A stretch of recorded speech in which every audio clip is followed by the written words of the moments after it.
दोस्तों नमस्कार, स्वागत है आपका बड़ी खबर बड़े खुलासे में। दोस्तों 22 अप्रैल को कश्मीर के पहलगाम में जो आतंकवादियों ने हिंदुओं की हत्या की, वो 26 हिंदू की हत्या के बाद मोदी सरकार और सेना ने मिलकर के ये तय किया कि अब हम आतंकवाद की फैक्ट्री को खत्म करके ही दम लेंगे। आए दिन जो आतंकवाद होता है, इस पर सरकार ने ये तय कर दिया, मोदी जी का ये संकल्प है कि ये जो आतंकवाद है, इस आतंकवाद के हम समूल नष्ट को ही दम लेंगे। और अब जो इनको प्रश्रय देते हैं, यानी पालते पोसते हैं जो पाकिस्तान की सेना है, उसका भी खात्मा जरूरी है, क्योंकि वो आए दिन भारत में सीज फायर का उल्लंघन करना और आतंकवादियों को भेजना जारी रखता है। आतंकवाद पर कड़ा प्रहार करते हुए पहले मोदी सरकार ने एयर स्ट्राइक किया था, सर्जिकल स्ट्राइक किया था, तो इस बार क्या ऐसा कुछ बड़ा करें जो आतंकवाद जड़ से समाप्त हो जाए। इसके लिए जब ये योजना बन रही है, तो ऐसे में लगातार मीटिंगों का दौर जारी है। लेकिन यहाँ काबा काबा गाने वाली नेहा सिंह राठौर, वो इस मीटिंग को लेकर के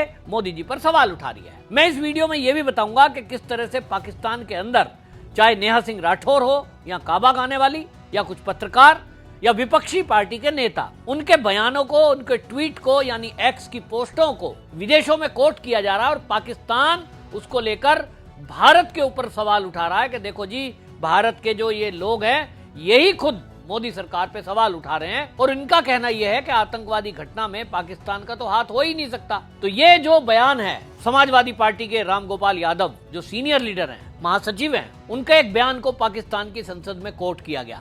योगी जी ने उनको घेरा कि देखिए, शर्म की बात है कि आतंकवादियों ने कश्मीर के अंदर 26 हिंदुओं की हत्या कर दी, लेकिन समाजवादी पार्टी के नेता, एक तो जो आतंकवादी घटना में एक बच्चा मारा गया, उसके घर जाने से मना कर देते हैं कि वो हमारी पार्टी का नहीं है। दूसरा, उनके नेता इस तरह का बयान दे रहे हैं कि हिंदू ही हिंदू को मार रहा है। इस कहने का क्या मतलब हुआ?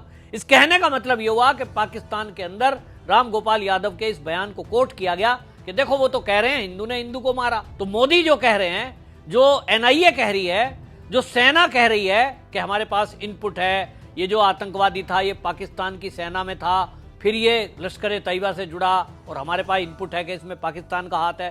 पाकिस्तान के लोग कह रहे हैं ये तो झूठ है, गलत है, ये तो पाकिस्तान में नहीं, ये तो हिंदुस्तान के ही लोग मार रहे हैं, क्योंकि देखो रामगोपाल यादव ने कि साहब हिंदू ही हिंदू को मार रहा है, तो वह मुसलमान हिंदू कहां से आ गया? वो इस तरह के सवाल उठा रहे हैं, तो उनको कोर्ट किया जा रहा है। तो इस पर योगी जी ने समाजवादी पार्टी, अखिलेश यादव और रामगोपाल यादव को घेरा है। अब इनको शर्म तो है नहीं, बार बार इसी तरह की बात करेंगे। लेकिन नेहा सिंह राठौर, जिसके ऊपर एफआईआर दर्ज हो गई है, उसने एक कदम और आगे बढ़ के मोदी जी पर सवाल उठा दिया। जब ये आतंकवादी घटना हुई, उसके बाद से लगातार एक एक दिन में 10-10, 20-20 वो एक्स पर पोस्ट लिख रही है, वीडियो डाल रही है, उल्टे सीधे गाने बना रही है।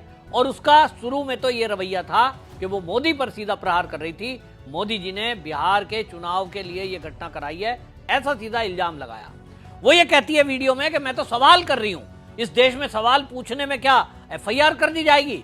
नहीं, नेहा सिंह राठौर, तुमने प्रधानमंत्री से या सरकार से सवाल नहीं पूछा, तुमने सीधा सरकार पर आरोप लगाया, मोदी पर आरोप लगा दिया कि ये जो घटना हुई है ये तो चुनाव का फायदा लेने के लिए है। तो ये मुझे बताओ, क्या ये तुम्हारा सवाल है?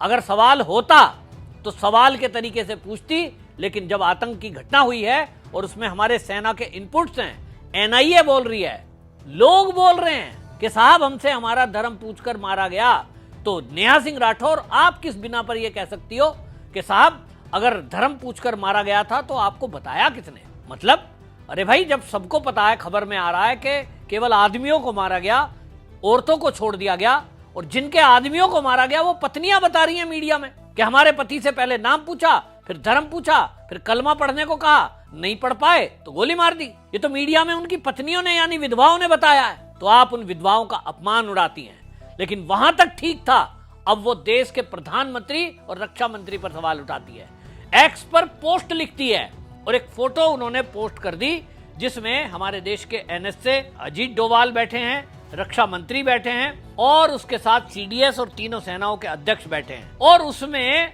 वो सवाल उठाती है, और सवाल उठाते हुए उल्टा सवाल कर रही है कि देखो ये जो है हाई लेवल मीटिंग हो रही है, क्या ये देश की सुरक्षा के साथ खिलवाड़ नहीं है? तो नेहा सिंह राठौर, मैं आपसे कहना चाहता हूं कि अगर आपको इस बात की समझ होती कि मोदी जी ने ये फोटो या वीडियो क्यों जानबूझ के मीडिया को दिया है? मीटिंग तो गुप्त भी हो सकती थी, लेकिन आपकी बुद्धि में ये आएगा नहीं, क्योंकि इस फोटो और वीडियो को देखने के बाद ही पाकिस्तानियों की नींद उड़ी है। जो आतंकवादी हैं वो अपने बिलों से बाहर निकले हैं और भागे भागे घूम रहे हैं कि पाकिस्तान में कहां जाके छिप जाएं, पता नहीं कहां से मिसाइल आ जाएगी।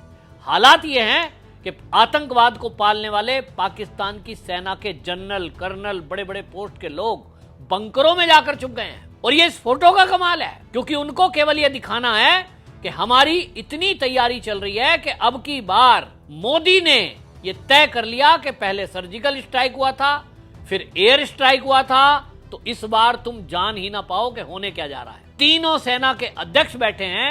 ये फोटो ही पाकिस्तान को एक मैसेज देने का जरिया था और फोटो के जरिए ही मोदी ये मैसेज पाकिस्तान तक पहुंचाना चाहते थे।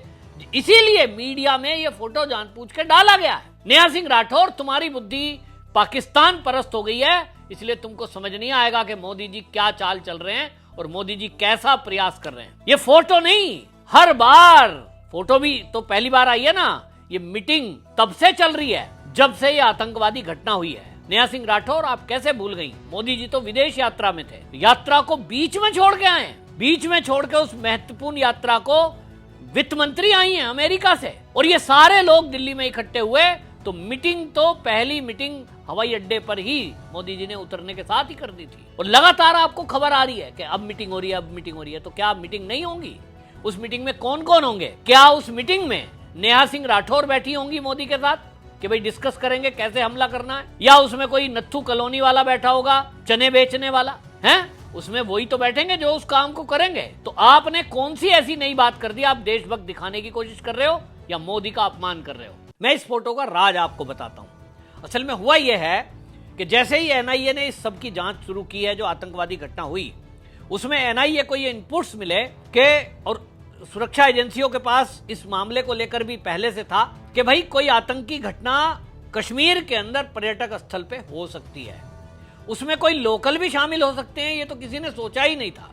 लेकिन अब जो ये 22 अप्रैल की घटना हुई, इसके बाद भी जो एनआईए है उसने अपने सोर्सेज से ये पता लगा दिया कि फिर से एक बार कश्मीर के अंदर आतंकवाद की बड़ी घटना को अंजाम दिया जा सकता है। कश्मीरी हिंदू को टारगेट किलिंग की जा सकती है।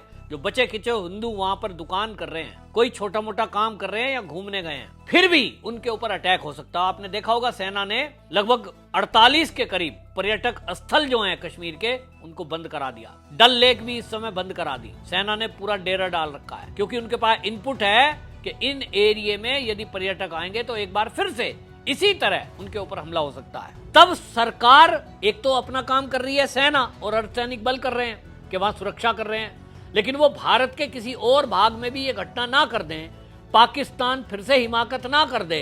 तो इसलिए एक तरफ सरकार ने क्या किया, सरकार ने पहले ही मीटिंग करके और उस मीटिंग के जरिए पहला काम कर दिया कि उनका जो है पानी बंद करने का ऑर्डर करा कि हम सिंधु जल समझौता तोड़ते हैं। फिर उनके जो है वीजे रद्द कर दिए, फिर अटारी बॉर्डर बंद कर दिया, और इस तरह की जो बंदिशें की, ये कदम उठाए गए पाकिस्तान को ये मैसेज देने के लिए कि यदि आपने आतंकवाद बंद नहीं किया तो अभी जो हम ये कदम उठा रहे हैं इसमें और बढ़ोतरी की जाएगी, और सख्ती की जा सकती है। उसके बाद ये फोटो और वीडियो ये मीडिया को देना, मोदी जी एक मैसेज देना चाहते हैं आतंकवादी और उनके आकाओं को कि पहले हमने सर्जिकल स्ट्राइक किया, फिर एयर स्ट्राइक किया, और इस बार नेवी का चीफ भी हमारे साथ शामिल है। फोटो बता रहा है। फोटो में आप गौर करिए कि अमित शाह नहीं बैठे हैं। अमित शाह देश के गृह मंत्री हैं, मोदी जी की हर मीटिंग में साथ रहते हैं, लेकिन इस फोटो में बताया गया कि देश का गृह मंत्री हमने शामिल नहीं किया है, क्योंकि मामला पाकिस्तान का है। गृह मंत्री तो अंदर की सुरक्षा देखते हैं भारत की, उनकी इस मीटिंग में जरूरत ही नहीं है।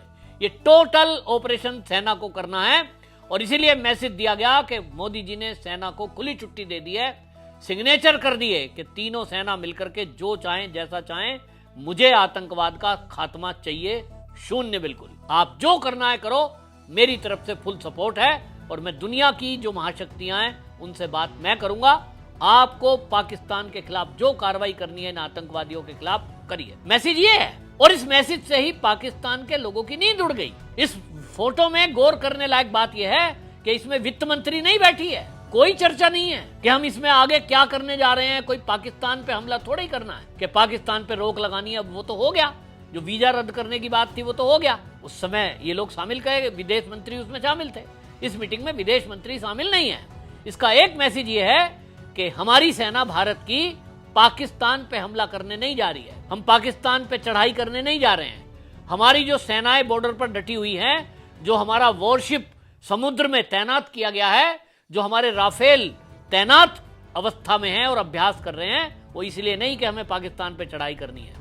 ये बताने के लिए ये फोटो दिया गया कि हमारी तैयारी आतंकवाद को खात्मे की है और उसमें सरकार कुछ नहीं कर रही है। सरकार ने सारा काम सेना को सौंप दिया है और इसलिए मैसेज दिया गया मोदी की तरफ से कि हमने सेना को फ्री हैंड दे दिया है, अब आगे का ऑपरेशन जो भी करेगा वो सेना करेगी। यानी अब सरकार कुछ नहीं करेगी, सरकार उसका श्रेय नहीं ले रही है। और इसलिए सरकार ने अपने आप को अलग कर दिया और रूटीन वर्क में सरकार जुट गई है।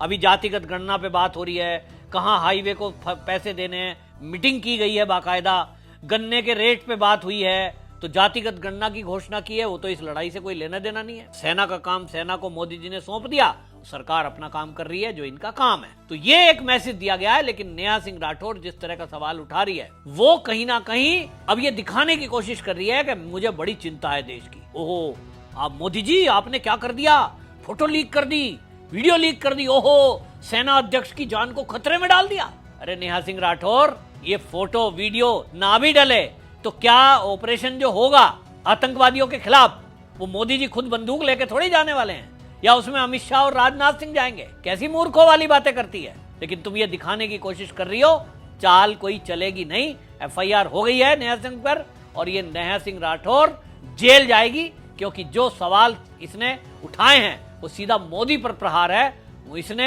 मोदी को आरोप मढ़ा है, ये कहते हुए मोदी जी ने तो यात्रा रद्द कर ली, मोदी जी ने तो चुनाव के फायदे के लिए ये करवा दिया, बीजेपी वालों ने इसलिए कराया। आपकी चाल अब पलटने वाली नहीं है, सब समझ गए कि देशद्रोही कौन है। बहरहाल आपकी इस पर क्या राय है? आपको लगता है कि नेहा सिंह राठौर जो अब अपने मुद्दे को बदलने की कोशिश कर रही है और राष्ट्रभक्त बनने की कोशिश कर रही है, क्या यह मुद्दा है या वो कुछ और इसके पीछे मैसेज देना चाहती है? मैंने जहां तक है विश्लेषण आपको समझाने की कोशिश की है कि फोटो और वीडियो क्यों बताया गया और समाजवादी पार्टी के नेताओं का जो रवैया है उससे जो देश का नुकसान हुआ है। पाकिस्तान वाले उस बयान को कोट कर रहे हैं राम गोपाल यादव के। आपकी इस पर क्या राय है कमेंट में जरूर लिखिए, वीडियो को शेयर जरूर करिए। वंदे मातरम।